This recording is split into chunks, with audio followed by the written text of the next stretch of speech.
तथा सब लोकपालों के स्थानों पर उसने अधिकार कर लिया।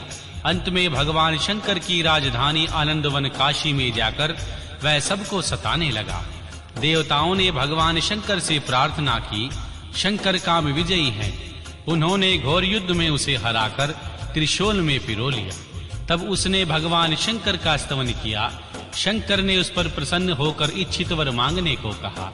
तब गजासुर ने कहा, दिगंबर स्वरूप महेशान, यदि आप मुझ पर प्रसन्न हैं तो अपने त्रिशूल की अग्नि से पवित्र हुए मेरे इस चर्म को आप सदा धारण किए रहें। विभो, मैं पुण्य गंधों की निधि हूँ, इसलिए मेरा यह चर्म चिरकाल तक उग्र तपरूपी अग्नि की ज्वाला में पड़कर भी दग्ध नहीं हुआ है। दिगंबर, यदि मेरा यह चर्म पुण्यवान न होता तो रंगानाथ में इसके आपके अंगों का संग कैसे प्राप्त होता। हे शंकर, यदि आप तुच्छ हैं तो मुझे एक और वर दीजिए, यह कि आज से आपका नाम कृतिवासा विख्यात हो। श्री सनत कुमार जी कहते हैं, हे मुने, गजासुर की यह बात सुनकर भक्तवत्सल शंकर ने परम प्रसन्नता पूर्वक महिषासुर नंदन गज से कहा, तथास्तु, ऐसा ही होगा। तदनंतर प्रसन्न आत्मा भक्त प्रिया महिषान उस दानवराज गज से, जिसका मन भक्ति के कारण निर्मल हो गया था, पुनः बोले।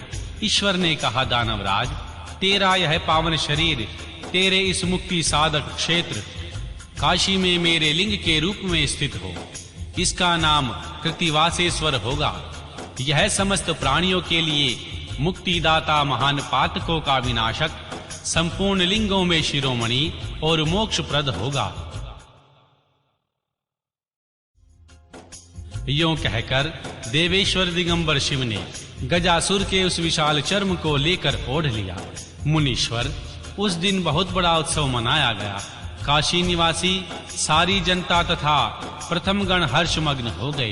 भगवान विष्णु और श्री ब्रह्मा आदि देवताओं का मन हर्ष से परिपूर्ण हो गया।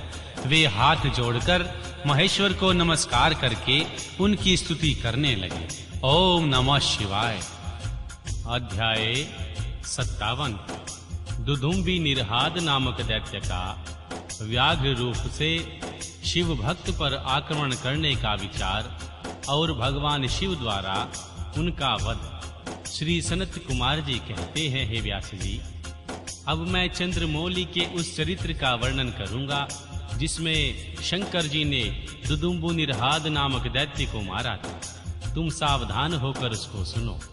दिति पुत्र महाबली हिरणाक्ष के विष्णु द्वारा मारे जाने पर दिति को बहुत बड़ा दुख हुआ। तब देवशत्रु दुदुम्बी निरहाद ने उसको आश्वासन देकर यह निश्चय किया कि देवताओं के बल ब्राह्मण हैं, ब्राह्मण नष्ट हो जाएंगे तो यज्ञ नहीं होंगे, यज्ञ न होने पर देवता आहार न पाने में निर्बल हो जाएंगे, तब मैं उन पर सहज ही विजय पालूंगा। यों विचार कर वह ब्राह्मणों को मारने लगा। ब्राह्मणों का प्रधान स्थान वाराणसी में है, यह सोचकर वह काशी जा पहुंचा और वन में वनचर बनकर समाधि लेते हुए, जल में जलचर बनकर स्नान करते हुए और रात में व्याघ्र बनकर सोते हुए ब्राह्मणों को खाने लगा। एक बार शिवरात्रि के अवसर पर एक भक्त अपनी पर्णशाला में देवादिदेव महादेव का पूजन करके ध्यानस्थ बैठा था। बलाभिमानी दैत्यराज दुदुम्बी निरहाद ने व्याघ्र का रूप धारण करके उसे खा जाने का विचार किया, परंतु वह भक्त दृढ़ चित्त से भगवान शंकर की लालसा देखकर ध्यान में तल्लीन हो रहा था। इसके लिए उसने पहले से ही मंत्र रूपी अस्त्र का विन्यास कर लिया। इस कारण वह दैत्य उस पर आक्रमण करने में असमर्थ न हो सका। उधर सर्वव्यापी भगवान शंभु को उस दुष्ट रूप वाले दैत्य के अभिप्राय का पता लग गया। तब शंकर ने उसे मार डालने का विचार किया। इतने में ही ज्यों ही उस दैत्य ने व्याघ्र रूप से उस भक्त को अपना ग्रास बनाना चाहा, त्यों ही जगत की रक्षा के लिए मणि स्वरूप तथा भक्त रक्षण में कुशल बुद्धि वाले त्रिलोचन भगवान शंकर वहां प्रकट हो गए और उसे बगल में दबोचकर उसके सिर पर वज्र से भी कठोर घूंसे से प्रहार किया। उस मुष्टि के प्रहार से तथा काख में दबोचने से वह व्याघ्र अत्यंत व्यथित हो गया और अपनी दहाड़ से पृथ्वी तथा आकाश को कंपाता हुआ मृत्यु का ग्रास बन गया। उस समय भयंकर शब्द को सुनकर तपस्वियों का हृदय कांप उठा। वे रात में ही उस शब्द का अनुसरण करते हुए उस स्थान पर आ पहुंचे। वहां परमेश्वर शिव को बगल में उस पापी को दबाए हुए देखकर सब लोग उनके चरणों में पड़ गए और जय जयकार करते हुए उनकी स्तुति करने लगे।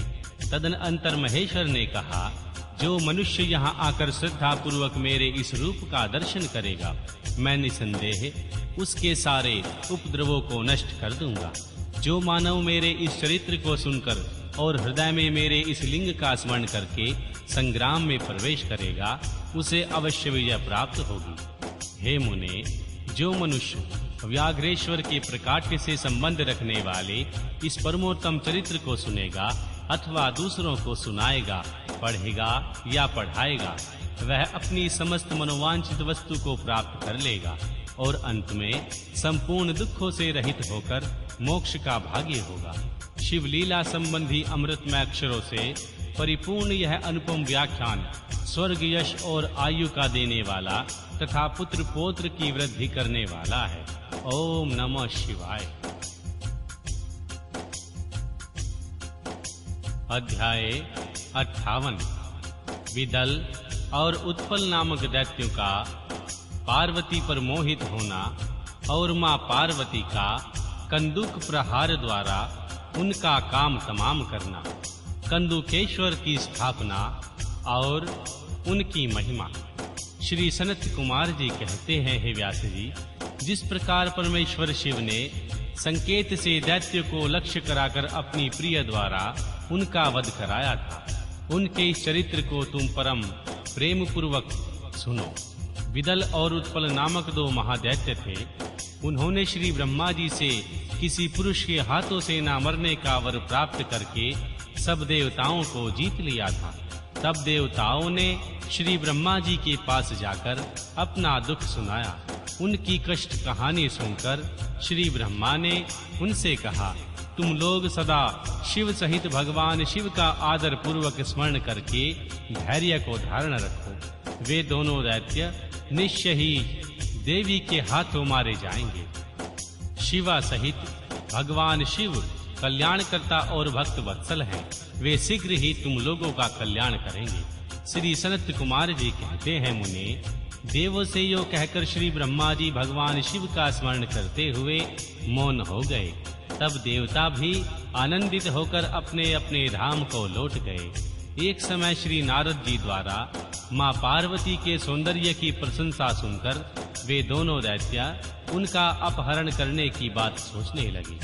मां पार्वती जहां गेंद उछाल रही थी, वहीं वे जाकर आकाश में विचरने लगे। वे दोनों घोर दुराचारी थे। उनका मन अत्यंत चंचल हो रहा था।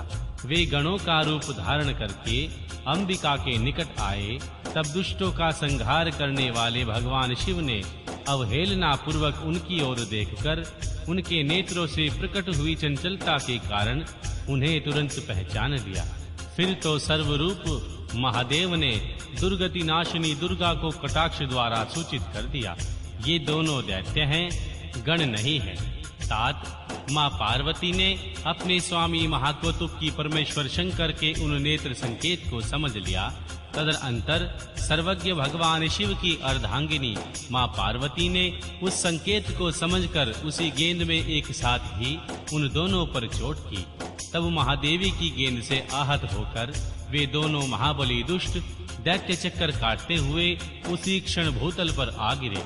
जैसे वायु के झोंके से चंचल होकर दो पके हुए ताड़ के फल अपनी डाल से टूटकर गिर पड़ते हैं, अथवा जैसे वज्र के आघात से महागिरी के दो शिखर ढह जाते हैं, इस प्रकार आकार्य करने के लिए उन दोनों महादैत्य को धराशायी करके वह गेंद लिंग रूप में परिणित हो गई।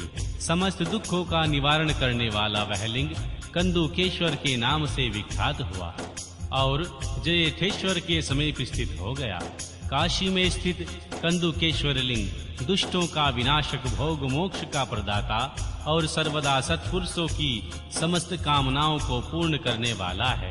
जो मनुष्य इस अनुपम व्याख्यान को ही हर्ष पूर्वक सुनाता अथवा पढ़ता है, उसे भय का दुख कहाँ होता है।